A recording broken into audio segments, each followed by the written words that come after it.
ಎಲ್ಲ ಗಣ್ಯಮಾನ್ಯರು ನಡೆಸಿಕೊಡ್ಬೇಕಂತ ವಿನಂತಿಸಿಕೊಳ್ತೇನೆ. ಇದೀಗ ದೀಪ ಪ್ರಜ್ವಲನೆಯ ಮೂಲಕ ಭವ್ಯ ಕಾರ್ಯಕ್ರಮಕ್ಕೆ ಚಾಲನೆ ದೊರೆತಾ ಇದೆ. ದಯವಿಟ್ಟು ನೆರೆದಂತಹ ಸಭಿಕರೆಲ್ಲರೂ ಚಪ್ಪಾಳೆಯ ಮೂಲಕ ಈ ಒಂದು ಉದ್ಘಾಟನೆ ಕಾರ್ಯಕ್ರಮಕ್ಕೆ ಮೆರಗು ಬರಬೇಕೆಂದು ತಮ್ಮಲ್ಲಿ ವಿನಂತಿಸಿಕೊಳ್ತಾ ಇದ್ದೇನೆ.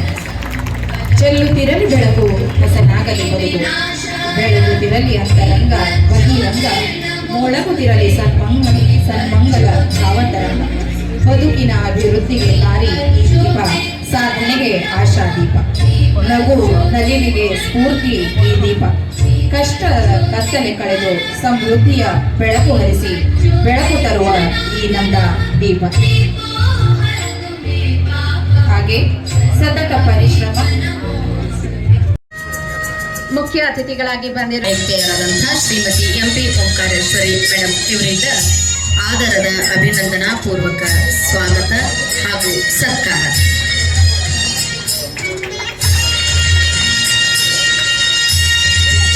ಬಯಸಿ ನೆನಪಿನ ಕಾಣಿಕೆ ನೀಡಿ ಸನ್ಮಾನಿಸಬೇಕಂತ ಕೇಳ್ಕೊತೇನೆ.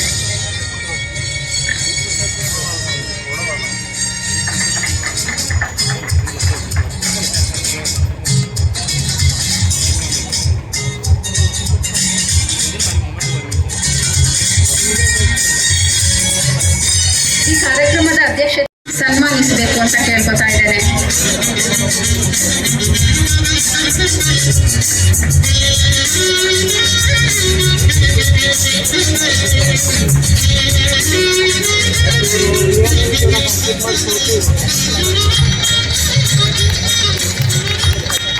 ಇದೇ ದಿನ ಬೆಳಿಗ್ಗೆ ಈ ಕಾರ್ಯಕ್ರಮಕ್ಕಿಂತ ಮುಂಚಿತವಾಗಿ ನಾವು ಬೈಲಹೊಂಗಲದಲ್ಲಿ ಚಾಲನಾ ಪಥವನ್ನು ಉದ್ಘಾಟನೆ ಮಾಡಿದ್ವಿ. ಅದರದ್ದು ಅಧ್ಯಕ್ಷತೆ ವಹಿಸ್ಕೊಂಡಿದ್ದಂಥ ನಮ್ಮ ಮಹಾಂತೇಶ್ ಕೌಜಲಗಿ ಸಾಹೇಬರು, ಅವರಿಗೂ ಸಮೇತ ಈ ಒಂದು ಕಾರ್ಯಕ್ರಮಕ್ಕೆ ನಾನು ಹಾರ್ದಿಕವಾಗಿ ಸ್ವಾಗತವನ್ನು ಬಯಸ್ತಾ ಇದ್ದೇನೆ.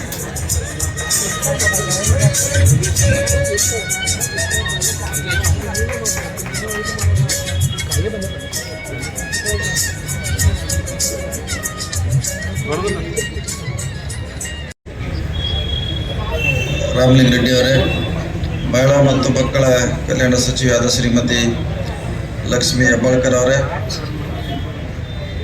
ಬೈಲಹೊಂಗಲ ಶಾಸಕರಾದ ಆತ್ಮೀಯರಾದ ಮಾತೇಶ್ ಕೋಜಲ್ಗಿ ಅವರೇ, ಕೂಡ ಚೇರ್ಮನ್ ಆದ ಲಕ್ಷ್ಮಣರಾವ್ ಚಿಂಗ್ಳೆ ಅವರೇ, ಜಿಲ್ಲಾ ಮಟ್ಟದ ಗ್ಯಾರಂಟಿ ಯೋಜನೆಯ ಅನುಷ್ಠಾನದ ಅಧ್ಯಕ್ಷರಾದ ವಿನಯ್ ನಾವಲ್ಗಟ್ಟಿ ಅವರೇ,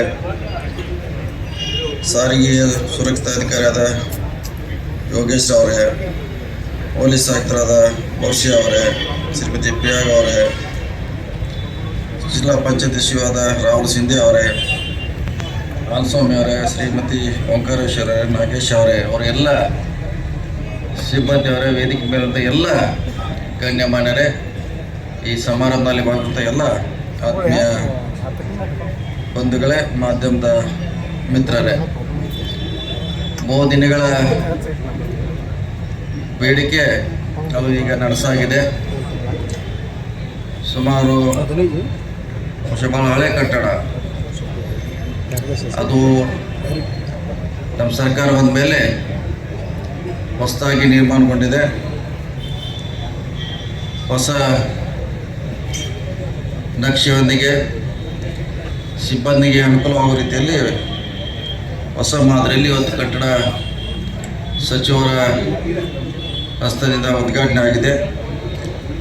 ನಾವೆಲ್ಲ ಬಹುದಿನಗಳಿಂದ ಬೇಡಿಕೆಯನ್ನು ಮಾಡ್ತಾ ಇದ್ದೀವಿ. ಈ ಭಾಗದಲ್ಲಿ ಭಾಳ ಹಳೆ ಕಟ್ಟಡ ಇದೆ, ಒಳ್ಳೆಯ ಒಂದು ಕಟ್ಟಡ ನಿರ್ಮಾಣ ಬೇಕು, ವಾತಾವರಣ ನಿರ್ಮಾಣ ಬೇಕು ಅಲ್ಲಿ ಕಾರ್ಯ ಮಾಡಲಿಕ್ಕೆ ಅಂತ. ಅದು ಇವತ್ತು ಸನ್ಮಾನ್ಯ ರಾಮಲಿಂಗ ರೆಡ್ಡಿ ನೇತೃತ್ವದಲ್ಲಿ ನೆರವೇರಿದೆ.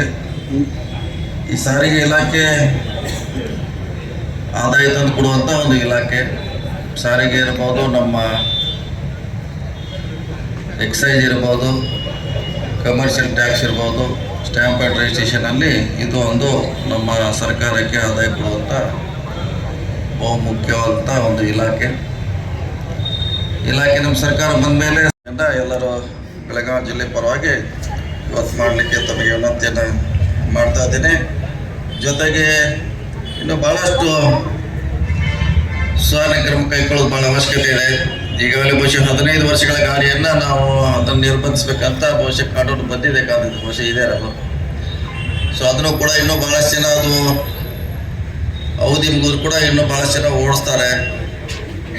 ಭಾಳಷ್ಟು ಜನ ಲೈಸೆನ್ಸ್ ಇಲ್ಲದೇ ವಾಹನಗಳನ್ನು ಓಡಿಸ್ತಾರೆ. ಪೊಲೀಸ್ ಜೊತೆಗೆ ನೀವು ಸ್ವಲ್ಪ ಅದನ್ನು ಕೈ ಜೋಡಿಸಿದ್ರೆ ಇನ್ನೂ ಅದನ್ನೆಲ್ಲ ತಡೆಗಟ್ಟಲಿಕ್ಕೆ ಆಗುತ್ತೆ. ವಿಶೇಷವಾಗಿ ನಮ್ಮ RTO ಸಿಬ್ಬಂದಿಗೆ ಈ ಟ್ರ್ಯಾಕ್ಟರ್ನವರು ದೊಡ್ಡ ಸೌಂಡ್ ಬಾಕ್ಸ್ ಹಾಕಿ ಓಡಿಸಾಡ್ತಾರೆ. ಬಹುಶಃ ನೀವು ಗಮನಿಸಿರೋದು ಕಾರ್ತದೆ. ನಾನು ಹೇಳಿದ್ದೀನಿ, ನಮ್ಮ ವಿಶೇಷವಾಗಿ ಟ್ರ್ಯಾಕ್ಟರ್ ಕಬ್ಬಿನ ಗಾಡಿಯವರು, ಈ ಸ್ಯಾಂಡ್ ಅವರು ಅತಿ ಹೆಚ್ಚು ದೊಡ್ಡ ಸೌಂಡ್ ಅಂದರೆ ಇಡೀ ಒಂದು ಊರಿಗೆ ಕೇಳೋಷ್ಟು ಸೌಂಡ್ ಹಾಕಿರ್ತಾರೆ. ಅವನು ಒಬ್ಬನಿಗೆ ಕೇಳಲಿಕ್ಕೆ ಇಡೀ ಊರಿಗೆ ಕೇಳೋಷ್ಟು ಸೌಂಡ್ ಹಾಕೊಂಡು ಓಡಿಸ್ತಿರ್ತಾನೆ ಅವ್ನ ಗಾಡಿ. ಅವನು ಯಾರು ಹಿಂದೆ ಬರ್ತಿದ್ದಾರೆ, ಮುಂದೆ ಏನಿದೆ, ನನ್ನ ಮ್ಯಾಗ ಏನು ಎಷ್ಟು ಜವಾಬ್ದಾರಿ ಏನೂ ಗೊತ್ತಿರಲ್ಲ, ಅತ್ಯಂತ ದೊಡ್ಡ ಸೌಂಡ್ ಹಾಕಿ ಓಡಿಸ್ತಿರ್ತಾನೆ. ನಾವು ಹಾಗೆ ನೋಡಿದ್ರು ಕೂಡ ಒಂದು ಸಾರಿ ಬಿಡ್ತೀವಿ. ಅವ್ರನ್ನ ಸುಮಾರು ಹೆಚ್ಚು ದಂಡ ಹಾಕಿ ಅವ್ರನ್ನ ನಿಯಂತ್ರಣ ಮಾಡಿದ್ರೆ ಭಾಳಷ್ಟು ಅನಾಹುತಗಳನ್ನು ಜೀವಹಾನಿ ತಪ್ಪಿಸ್ಲಿಕ್ಕೆ ಅನುಕೂಲ ಆಗುತ್ತೆ. ಅದಕ್ಕೆ ನಿಮ್ಮ ಜವಾಬ್ದಾರಿ ಇದೆ, ಬರೀ ಪೊಲೀಸ್ ಜವಾಬ್ದಾರಿ ಅಲ್ಲ. RTOಗಳು ಕೂಡ ಭಾಳಷ್ಟು ನೀವು ಅಲ್ಲಲ್ಲಿ ರಸ್ತೆಯಲ್ಲಿ ನಿಂತು ತಪಾಸಣೆ ಮಾಡಿದಾಗ ಇದನ್ನು ಗಮನಿಸಬೇಕು. ಭಾಳಷ್ಟು ಇನ್ನು ಈ ಮೋಟರ್ ಸೈಕಲ್ ಎಲ್ಲ ಊರಲ್ಲಿ ಅದೆಂಥ ರೈಡಿಂಗ್ ಹತ್ತಿರದ ಒಂದೇ ಗಾಳಿ ಮ್ಯಾಗ ಓಡಿಸ್ತಾರೆ. ಇಲ್ಲಿಗೆ ಅದು ನಿಮ್ಮ ಜವಾಬ್ದಾರಿ, ಪೊಲೀಸದ್ದು ಇದೆ, ನಿಮ್ಮದು ಇದೆ. ಮತ್ತು ಆ ಸೌಂಡ್ ಹಾಕಿ ಹೋದರೆ 10 ಕಿಲೋಮೀಟರ್ ಹೋದ್ರೂ ನಮ್ಮ ಮನೆಯಲ್ಲಿ ಸೌಂಡ್ ಕೇಳ್ತಾ ಇರ್ತದೆ. ಅಂಥದ್ದೊಂದು ಸೈಲೆನ್ಸರ್, ಅದು ಹೊಸ ಸೈಲೆನ್ಸರ್ ತಂದಿದ್ದಾರೆ. ಅವನು ಸ್ಪೆಷಲ್ ಆಗಿ ಅವ್ರ ಪೊಲೀಸರು ತಪ್ಪಿಸ್ಲಿಕ್ಕೆ ಸ್ಪೆಷಲೈಸ್ಡ್ ಅವರು, ಎಲ್ಲೆಲ್ಲ ಪೊಲೀಸರು ಅಲ್ಲಿ ಓಡ್ತಾರೆ. ಸೊ ಅದು ಜನರಿಗೆ ಭಾಳಷ್ಟು ತೊಂದರೆ ಆಗ್ತಾ ಇದೆ. ಸೊ ಜಂಟಿಯಾಗಿ ಮಾಡಿದ್ರೆ ಬಹುಶಃ ಭಾಳಷ್ಟು ಅನುಕೂಲ ಆಗಲಿಕ್ಕೆ ಸಾಧ್ಯತೆ. ಇನ್ನು ಭಾಳಷ್ಟು ಇಲಾಖೆಯಲ್ಲಿ ಸುಧಾರಣೆ ತರಲಿಕ್ಕೆ ಸಚಿವರು ಪ್ರಯತ್ನ ಮಾಡ್ತಿದ್ದಾರೆ. ಅವರು ಇನ್ನೂ ಹೆಚ್ಚು ಹೊಸ ಯೋಜನೆ ಜಾರಿ ಬರಲಿ, ಜನರಿಗೆ ಇಲಾಖೆಯಿಂದ ಭಾಳಷ್ಟು ಅನುಕೂಲ ಆಗಲಿ ಅಂತ ಸಲಹೆಗಳನ್ನು ಹೇಳುತ್ತಾ, ಘಟನೆಯಾಗಿ ನಿಜವಾಗ್ಲೂ ನಮ್ಮೆಲ್ಲರಿಗೂ ಕೂಡ ಬಹಳಷ್ಟು ಸಂತೋಷ ಆಗಿದೆ. ಯಾಕಂತಂದರೆ ಬೆಳಗಾವಿ ರಾಜ್ಯದ 2ನೇ ರಾಜಧಾನಿ ಅಂತ ನಾವು ಭಾಳ ಹೆಮ್ಮೆಯಿಂದ ಹೇಳ್ತಾ ಇರ್ತೀವಿ. ಬೆಳಗಾವಿ ಪ್ರತಿಯೊಂದು ಹಂತದಲ್ಲಿ, ಪ್ರತಿಯೊಂದು ಸ್ಥಳದಲ್ಲಿ ಇವತ್ತು ಮುಂದೆ ಬೆಳೀತಾ ಇರುವಂತ fast growing city of a Karnataka state ಅಂತ ಬಹಳಷ್ಟು ಹೆಮ್ಮೆಯಿಂದ ಹೇಳ್ತಾ ಇದ್ದೀವಿ. ಅದಕ್ಕೆ ಮತ್ತೊಂದು ಗರಿಯಾಗಿ ಇವತ್ತು ಜಂಟಿ ಆಯುಕ್ತರ ಕಚೇರಿ ಏನು ಉದ್ಘಾಟನೆ ನಾವು ಮಾಡಿದ್ವಿ, ಇದು ನಮ್ಮ ಸರ್ಕಾರದ ಇನ್ನೊಂದು ಸಾಧನೆ ಅಂತ ಹೇಳಿ ಬಹಳ ಗಟ್ಟಿ ಧ್ವನಿಯಿಂದ ತಮಗೆ ಹೇಳಲಿಕ್ಕೆ ಬಯಸ್ತೇನೆ. ಬಂಧುಗಳೇ, ಈ ಒಂದು ಗ್ಯಾರಂಟಿ ಅನುಷ್ಠಾನದಿಂದ ಅಭಿವೃದ್ಧಿಗೆ ದುಡ್ಡೇ ಇಲ್ಲ ಅಂತ ಹೇಳಿ ಬಿಜೆಪಿಯವರು ಎಲ್ಲಿ ಹೋದ್ರೂ ಕೂಡ ಬಡ್ಕೊಳ್ತಾ ಇರ್ತಾರೆ. ಆದರೆ ಸೀಯಿಂಗ್ ಈಸ್ ದ ಬಿಲೀವಿಂಗ್ ಅಂತ ಹೇಳ್ತೀವಿ.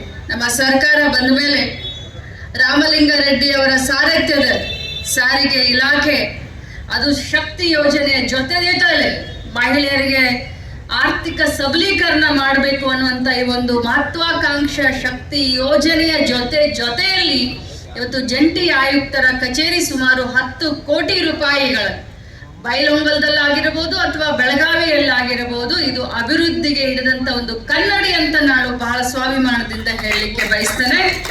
ನಮ್ಮ ಸರ್ಕಾರದ ಗ್ಯಾರಂಟಿಗಳನ್ನ ಬರೀ ಟೀಕೆ ಮಾಡುವಂತ ಬಿಜೆಪಿಯವರು ಇವತ್ತು ಬಿಹಾರದಲ್ಲಿ ಚುನಾವಣೆ ನಡೆದ್ರೆ ಈ ಕರ್ನಾಟಕ ರಾಜ್ಯದ ಈ ಗ್ಯಾರಂಟಿ ಮಾದರಿಯನ್ನೇ ಕಾಪಿ ಮಾಡಿ ಬಿಹಾರದಲ್ಲಿ ಇವತ್ತು ಬಿಜೆಪಿಯವರು ಅನೌನ್ಸ್ ಮಾಡಿದ್ದಾರೆ. ಹೇಳೋ ತಾತ್ಪರ್ಯ ಇಷ್ಟೇ, ಒಳ್ಳೆ ಕೆಲಸಕ್ಕೆ ಎಲ್ಲರೂ ಶ್ಲಾಘನೆಯನ್ನ ಮಾಡಬೇಕು ಹೊರತಾಗಿ ಒಳ್ಳೆ ಕೆಲಸವನ್ನ ತಮ್ಮ ಕೈಯಿಂದ ಆದರೂ ಏನು ಮಾಡಲಿಕ್ಕೆ ಸಾಧ್ಯ ಆಗಲಿಲ್ಲ. ಬಡವರ ಬಗ್ಗೆ, ರೈತರ ಬಗ್ಗೆ ಒಂದು ಒಳ್ಳೆ ಯೋಜನೆಯನ್ನ ತರದೇ ಇದ್ದಂತ ಬಿಜೆಪಿಯವರು ಇವತ್ತು ನಮ್ಮ ಅಭಿವೃದ್ಧಿ ಕೆಲಸ ಮತ್ತು ಗ್ಯಾರಂಟಿ ಯಶಸ್ಸನ್ನ ನೋಡಿ ಬರೀ ನಮ್ಮ ವಿರುದ್ಧ ಆರೋಪವನ್ನ ಮಾಡ್ಕೊಂಡು ಇವತ್ತು ಅವರು ಕೂತಿದ್ದಾರೆ. ಬಡವರಿಗಾಗಿ ಕನಿಕರ ಕಾಳಜಿ ಕಿಂಚಿತ್ತು ವಿಚಾರವನ್ನ ಮಾಡದಂತವರು ಈ ಬಗ್ಗೆ ಮಾತನಾಡ್ತಾ ಇರೋದು ಹಾಸ್ಯಾಸ್ಪದ ಅಂತ ಹೇಳಲಿಕ್ಕೆ ಬಯಸ್ತೇನೆ. ಇನ್ನು ನಮ್ಮ ಇಲಾಖೆಯ ಬಗ್ಗೆ, ಸಾರಿಗೆ ಇಲಾಖೆಯ ಬಗ್ಗೆ ಬಹಳಷ್ಟು ಆಸೆ ಆಕಾಂಕ್ಷೆ ಜನಸಾಮಾನ್ಯರಿಗೆ ಇರ್ತಾರೆ. ಯಾಕಂತಂದ್ರೆ ಒಂದು ಆರೋಪ ಇದೆ, ಈ ನಮ್ಮ RTO ಕಚೇರಿ ಮೇಲೆ ಒಂದು ಆರೋಪ ಇದೆ ಸರ್. ಏನು ಅಂತಂದ್ರೆ ಸ್ವಲ್ಪ ಮಧ್ಯವರ್ತಿಗಳು ಜಾಸ್ತಿ ಇದನ್ ಮಾಡ್ತಾರೆ ಅಂತ ಇದೆ. ಬಟ್ ನಾನು ಮಧ್ಯವರ್ತಿಗಳಿಗೆ ಏನು ಅನ್ಲಿಕ್ಕೆ ಹೋಗೋದಿಲ್ಲ. ಆದ್ರೆ ಸಾರ್ವಜನಿಕರಿಗೆ ತ್ವರಿತವಾಗಿ ಸ್ಪಂದಿಸುವಂತ ಕೆಲಸ ನಮ್ಮ ಸಿಬ್ಬಂದಿಗಳಿಂದ ಆಗ್ಲಿ ಅನ್ನುವಂತ ಮಾತನ್ನ ನಾನು ಹೇಳಲಿಕ್ಕೆ ಬಯಸ್ತೇನೆ. ಅದು ಲೈಸೆನ್ಸ್ ಕೊಡೋದಾಗಿರಬಹುದು, ಲೈಸೆನ್ಸ್ ಅನ್ನ ನವೀಕರಣ ಮಾಡಿರೋದಾಗಿರಬಹುದು, ಅಥವಾ ಗಾಡಿಯ ಯಾವುದೇ ಒಂದು ಕೆಲಸ ಆಗಿರಬಹುದು. ಯಾಕಂತಂದ್ರೆ ಬೆಳಗಾವಿ ಜಿಲ್ಲೆ ಬಹಳಷ್ಟು ದೊಡ್ಡ ಜಿಲ್ಲೆ ಆಗಿರೋದ್ರಿಂದ ಎಲ್ಲ 15-14 ತಾಲೂಕಿನಿಂದ ಜನ ಇಲ್ಲಿ ಬರೋದ್ರಿಂದ ಅವ್ರಿಗೆ ತ್ವರಿತಗತಿಯಿಂದ ಅವರ ಕೆಲಸ ಆಗಬೇಕು, ಅವ್ರಿಗೆ ಸ್ಪಂದಿಸುವಂತ ಕೆಲಸ ಸಿಬ್ಬಂದಿ ವರ್ಗದವ್ರು ತಾವೆಲ್ಲರೂ ಮಾಡ್ರಿ ಅಂತ ಹೇಳೋದ್ರ ಮುಖಾಂತರ ರಾಮಲಿಂಗಾರೆಡ್ಡಿ ಸಾಹೇಬರಿಗೆ ನಾನು ಅಭಿನಂದನೆಯನ್ನ ಸಲ್ಲಿಸ್ತೀನಿ. ಬಹಳಷ್ಟು ಮುತ್ಸದ್ದಿ ರಾಜಕಾರಣಿ, ರಾಜ್ಯ ಕಂಡಂತ ಅಪರೂಪದ ರಾಜಕಾರಣಿಗಳಲ್ಲಿ ರಾಮಲಿಂಗಾರೆಡ್ಡಿ ಅವರು ಕೂಡ ಒಂದು. ಅವರು ಸಾರಿಗೆ ಇಲಾಖೆಯ ಜವಾಬ್ದಾರಿಯನ್ನು ತೆಗೆದುಕೊಂಡ ದಿನದಿಂದ ಇಲ್ಲಿಯವರೆಗೆ ಅತ್ಯುನ್ನತವಾದಂಥ ಕಾರ್ಯವನ್ನ ಅವರು ಶ್ಲಾಘನೆ ಮಾಡುವಂತ ಕೆಲಸವನ್ನ ಅವರು ಮಾಡಿದ್ದಾರೆ. ಅನೇಕ ಹೊಸ ಬಸ್ಗಳನ್ನು ನಮ್ಮ ಬೆಳಗಾವಿ ಜಿಲ್ಲೆಗೆ ಕೊಟ್ಟಿದ್ದಾರೆ. ಆದ್ರೆ ಸರ್, ನಮ್ಮ ಜಿಲ್ಲೆ ಬಹಳಷ್ಟು ದೊಡ್ಡ ಜಿಲ್ಲೆ ಬೆಂಗಳೂರು ನಂತರ ಬೆಳಗಾವಿಗೆ ತಾವು ವಿಶೇಷವಾದಂತ ಕಾಳಜಿಯನ್ನ ಮಾಡ್ತಾ ಇದ್ರೆ ಇನ್ನೂ ಜಾಸ್ತಿ ಮಾಡಿ ಅಂತ ಹೇಳಿ ನಾನು ತಮಗೆ ವಿನಂತಿಯನ್ನ ಮಾಡ್ತೀನಿ. ಅದ್ರ ಜೊತೆ